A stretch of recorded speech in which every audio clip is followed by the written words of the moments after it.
Episode 2 of Digimon Ghost Game, the brand new original Digimon series with a light horror theme, it kept that spooky vibe going by bringing back one of the creepier Digimon from your childhood, Mummymon. As far as I'm concerned, Ghost Game had one job this week, and that was to prove to us that the animation quality and creepiness factor from the pilot aren't going anywhere after the first episode. So did it do its job? Welcome to the Digino, where we're reviewing Digimon Ghost Game every Sunday and also dropping Digimon news, retrospectives, top 10 videos like the biggest changes in 2020 versus 1999. If you like all that, feel free to subscribe and we'll see if we can hit 20,000 subscribers by the end of 2021. Before we unpack the episode, I'd like to take maybe 60 seconds to tell you about our founding sponsor, BuyE. If you're anything like me, you probably want to get your hands on Japan exclusive toys, games, and other merch. And if you're anything like I was a month ago, you might not know how to get it. So that's where BuyE comes in. It's this proxy shipping service. It lets you buy anything from Japan and have it shipped anywhere. It's super easy. You don't need an address in Japan or anything like that. Now listen, we all saw Hiro put on that Vital Bracelet in episode 1 of Ghost Game and decided we needed our own. Premium Bandai doesn't ship to Canada, but BuyE does. It rules. So I've been in touch with BuyE and we worked out this ridiculous deal for the Digino viewers. If you sign up for BuyE using the link that I put in the description of this video, you're gonna get a free 2,000 yen credit on your first purchase on their site. That's just a little under $20 US off. So whether you're buying a Digivice V like I am or really anything else, you'll save about $20 just because you watch the Digino. Once again, that link is in the bio. If you get the Digivice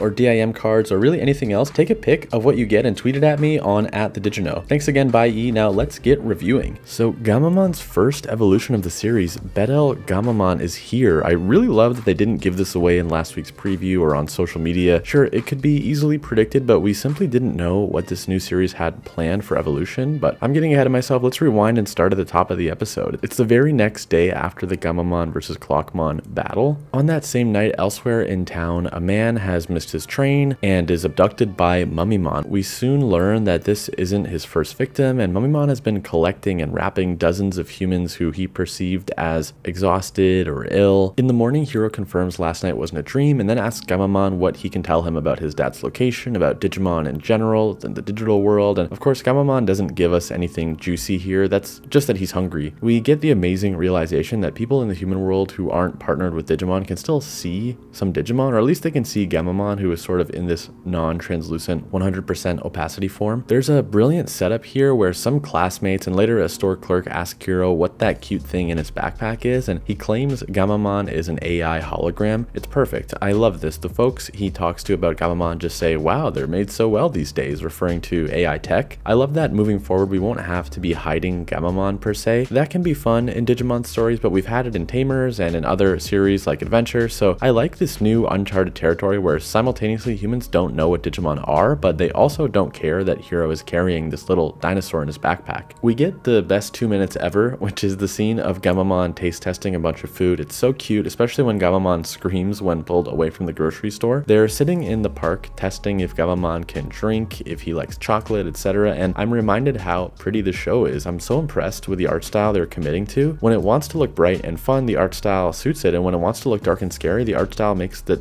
even darker and even scarier. We tour the museum a bit. Gamamon points at a dinosaur and asks what Digimon it is. We have Hiro say it's not a Digimon, it's a dinosaur, and Gamamon says, oh, it looks like a Digimon, I know, which is cute. And did you guys spot earlier in the episode, around the 9-minute mark, there's an Agumon statue slash fossil? We see Mummymon abductions that night, and it's still very creepy. At the start of this video, I asked if episode 2 would maintain the scariness and the beautiful animation as the main criteria of this week, and at this point in the episode, it's clear it's committing to both. If last week was the ideal first episode for a new Digimon series, this is the ideal second episode. I honestly can't imagine having this gone any better, and we're not even done yet. We have a round 1 fight with Mummymon versus Gamamon in the museum. After a short but fast and fluid fight, Gamamon is pinned to the wall, Hiro is wrapped up and abducted, taken underground. It's pretty claustrophobic, and the series isn't pulling any punches with the horror vibes, with characters in the underground all wrapped up and saying things like, I don't want to die. It's spooky. It turns out Mummymon legitimately thinks he's helping the humans who are exhausted at the end of their rope. He basically spawned near the museum, so he's just seeing clips of mummification in the human world and thinks this is the peak of modern medicine and science. He's working with bad information essentially, and it's kind of a surprising and cool concept. I like this. Hiro picks up on this, but more on that in just a sec. The next scene shouldn't work on paper, but is so great. Hiro calls out to Gammamon, who is back but is being zapped by Mummymon. Hiro says, let's eat chocolate again. Gammamon replies, I'll eat more and I'll save Hiro. And here, the Digivice V Vital Bracelet starts reacting, and we get Gammamon's evolution, the first evolution of the new series. So the animation sequence looks amazing to me. If I had to give it a criticism, just to be, I don't know, a critic, I would say it's a little on the short side, but it's super nitpicky, and it's only the first evolution, so maybe future ones will be even longer. BetelGammamon is both cute and cool looking. Huge props to the monster designers of this season. I'm loving the new Digimon we've seen in the opening so far, and seeing BetelGammamon in the show, it did not disappoint. Oh, by the way, the track that they use absolutely rules, but very smartly, this fight isn't about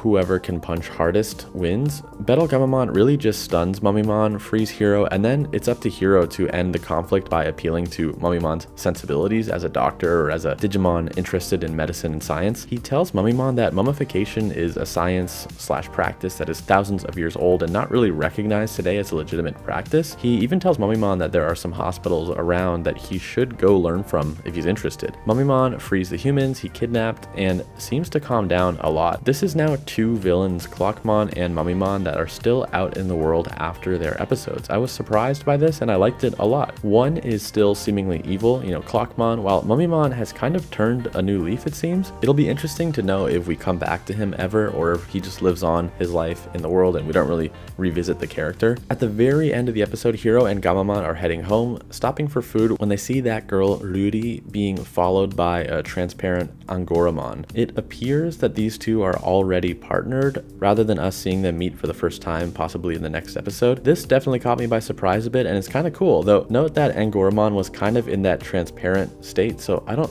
think anybody else can see him the way they can see Gammamon. It's possible Rudy can't see Angoramon and he's just following her unbeknownst to her. I guess we'll find out next week for sure. I want to know if Angoramon influenced Rudy's interest in hunting hologram ghosts, aka Digimon, or if they met because of her already existing interest in hologram ghosts. I said it in the middle of the video, but I'll say it again. If last week was the ideal first episode for a new Digimon series, this is the ideal second episode. Amazing characterization with Hiro and Gammamon, truly creepy horror themed storytelling, an awesome new evolution, a new understanding of hologram ghosts not all being fundamentally evil, you know, the way that Mummymon kind of turned a new leaf at the end, and a great tease with Angoramon and Rudy at the end. I don't usually do numbered ratings for my episode reviews, so don't expect one every single week, but I mean, this has got to be a 10 out of 10 as far as second episodes go, right? I don't really have any complaints here. Let me know in the comments what you thought about the episode. Of course, if you can do me the favor, leave a like, and if you're not already subscribed, then please do me that favor as well and subscribe. One other cool thing that happened this week that I think you might be interested in, there's a YouTube channel called Corey Plays that makes great Digimon trading card game content, and occasionally Corey makes kind of custom themed decks. Well, Corey made a Digino themed deck, which is extremely cool and flattering, so check out the video. I'll link to it in the description. It's full of references to my channel, like using the music and some of the imagery that I use on my channel, and also the deck itself has a huge emphasis on like Izzy being my avatar and